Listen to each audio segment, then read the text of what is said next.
Bonjour. Je pourrais avoir de la purée, s'il vous plaît? Pas de protéines? Non, merci, pas de viande. Quoi? Merde. 육식을 철저히 기피하는 채식주의자 가족.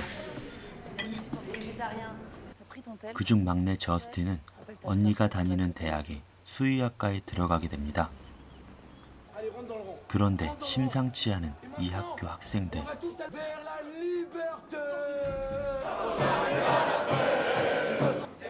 그녀는 신입생 환영회에서 함께 빨간 페인트를 뒤집었습니다.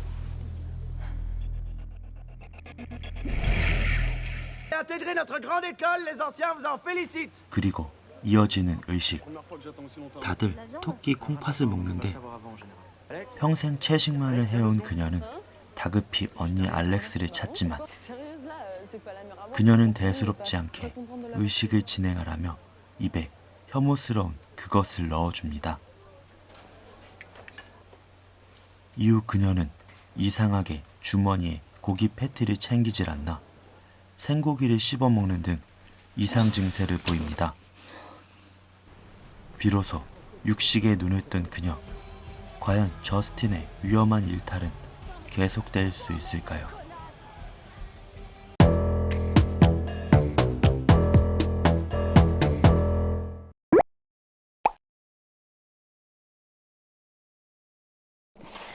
토끼 콩팥을 먹은 쥐스틴은 식중독에 걸려 피부가 벗겨지는 고통을 받는데 이후 그녀는 자신의 머리카락까지 씹고 토하기를 반복합니다.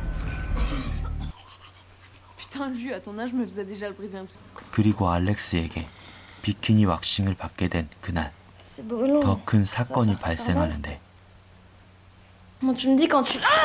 실수로 왁싱 접착제가 쥐스틴의 살갗에 달라붙고 언니는 가위를 가지고 그것을 때려 합니다. 그 순간 발버둥 치는 쥐스틴에 의해 실수로 알렉스의 손가락이 절단되는데 기절한 언니를 두고 어찌할지 몰라 911에 신고를 하지만 응급조치로 필요하다는 어른마저 없었고 들고 있던 손가락을 바라보던 그녀는 우연히 피맛을 보게 됩니다. 순간 이성을 상실하고 쥐스틴은 그 손가락을 먹어버리죠. 그것도 눈을 뜬 언니가 보는 앞에서 말입니다. 치료를 마친 알렉스는 가족에게 강아지가 손가락을 먹어버렸다며 둘러대고 그 후 그녀를 불러내던 언니는 돌발 행동을 합니다. 순식간에 일어난 사고, 그리고 그로 인해 즉사한 그들에게 다가간 언니는 한 사고자의 인육을 먹기 시작하는데 마치 동물이 사냥을 가르치듯 인간으로서는 납득하기 어려운 언니 알렉스의 행동에 그녀는 돌아섭니다. 뭔가 달라진 눈빛의 쥐스틴. 그 끝은 어디로 가게 될까요? 아니, 시작일까요? 인간의 피를 맛본 이후로 계속되는 악몽으로 시달리던 쥐스틴. 그리고 서서히 눈을 뜨는 그녀의 일탈. 이젠 한 마리의 사냥개처럼 클럽을 전전하던 그녀. 그리고 취한 그녀를 조롱하듯 한 그날 밤 일을 알게 되면서 알렉스와 한바탕 싸움까지 일어납니다. 마치 짐승끼리 대적하듯 말이죠. 헌데 더 큰 사건이 일어나고 맙니다. 동거하는 게이 룸메이트 아드리엔과 숙소에서 자고 일어난 아침, 그의 몸에서 발견한 새빨간 피, 그리고 파먹혀 뼈째로 드러난 그의 다리. 그녀는 자신이 그랬다는 생각을 하지만 사실 진짜 범인은 그녀의 언니였습니다.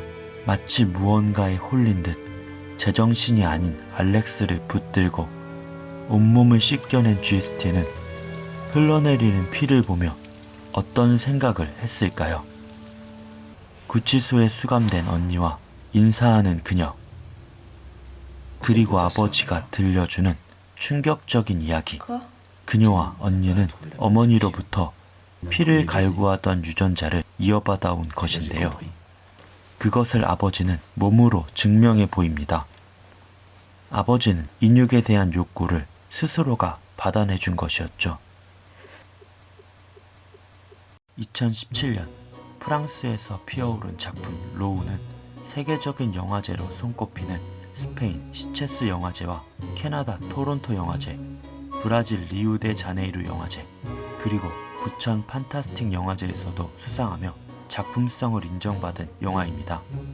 하지만 이와 함께 몇몇 영화제에서는 수십 명이 자리를 뜨거나 구토를 하고 몇 명은 기절할 정도로 스릴러와 고어 영화 사이 어딘가에 있는 충격적인 영화이기도 한데요. 이렇게 여러 가지 의미로 주목받은 영화 로우는 감독인 줄리아 듀코나우의 첫 장편 데뷔작이라는 것도 참 인상적입니다. 몇 가지 큰 사건에 의존한 스토리로 줄거리는 짧지만 해석에 더 많은 시간이 필요한 영화 로우. 이 영화는 채식주의자로 영리하고 유망한 학생인 주인공 쥐스틴이 수의학 학교 입학 이후 발현되는 인육에 대한 탐욕을 그려내었습니다. 집단이라는 이름의 폭력 속에 적응해야 했던 그녀. 남자와는 분리된 삶을 살다 한순간에 남성들과 속옷 차림으로 뒤섞여 지내고 게이 룸메이트를 만든 이 상황에서 그녀 또한 인생의 전환점을 맞습니다. 그녀의 몸에 난 알러지가 그 증거 중 하나인데요. 단순한 식중독으로 생각할 수도 있지만 번데기가 탈피하듯 새로 태어나는 모습을 상징하기도 합니다. 같은 학교 선배인 언니 알렉스는 그녀를 보호하기는커녕 먼저 적응해버린 이 세계로 그녀를 이끄는 역할을 하는데요. 우연히 일어난 사고로 잘려나간 자신의 손가락을 순삭하는 동생 쥐스틴을 보며 그녀는 분노와 경계의 시선보다는 동생이 자신과 같은 부류라는 것에 놀라움과 동일시된 감정을 느낍니다. 그랬기 때문에 퇴원 후 어미가 사냥터에서 사냥 방식을 가르치듯 지나가는 차량에 뛰어들어 피 범벅이 된 남성을 뜯어먹는 시범을 보였을 것입니다. 이는 렛미인을 떠오르게 하는데요. 영화상에서 등장인물이 자신을 미끼로 사냥하는 방법과 아름답지만 불쾌함을 가져올 수 있는 영화적 요소는 두 영화의 공통점으로 다가왔습니다. 또한 박찬욱 감독의 영화 스토커와도 유사성을 갖고 있습니다. 유약한 존재였던 주인공이 아버지가 가르친 사냥 방식대로 소시오패스인 삼촌을 사냥하는 모습처럼 로우에서는 소녀가 함부로 건드릴 수 없는 존재로 변모하는 성장 영화의 특징을 고스란히 보여줍니다. 달라진 쥐스틴이 게이 룸메이트인 아드리앵을 보다 피에 굶주림에 코피까지 흘리는 모습과 서로의 성적 욕구를 해소하지만 인육을 탐하는 게 눈에 선한 장면은 더 이상 사회에서 그녀가 핍박받는 대상이 아님을 알려줍니다.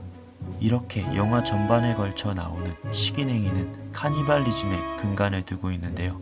영화 제목 그대로 로우는 마지막 결말처럼 가족의 내력으로 식인을 할 수밖에 없는 운명이었다는 메시지를 통해 우리는 이 영화를 섬뜩한 주제임에도 고어 영화와는 달리 약자에게 불합리한 사회를 향한 잔혹동화로 이해하는 편이 좋지 않을까 싶습니다. 우리는 살다 보면 억압된 것에서 해방되는 시기가 찾아옵니다. 당신이 주인공이라면 본능이 시키는 이 일탈을 계속 하시겠습니까? 이 영화는 자극이 필요한 날에 보시길 권해드리며 지금까지 영화 로우였습니다.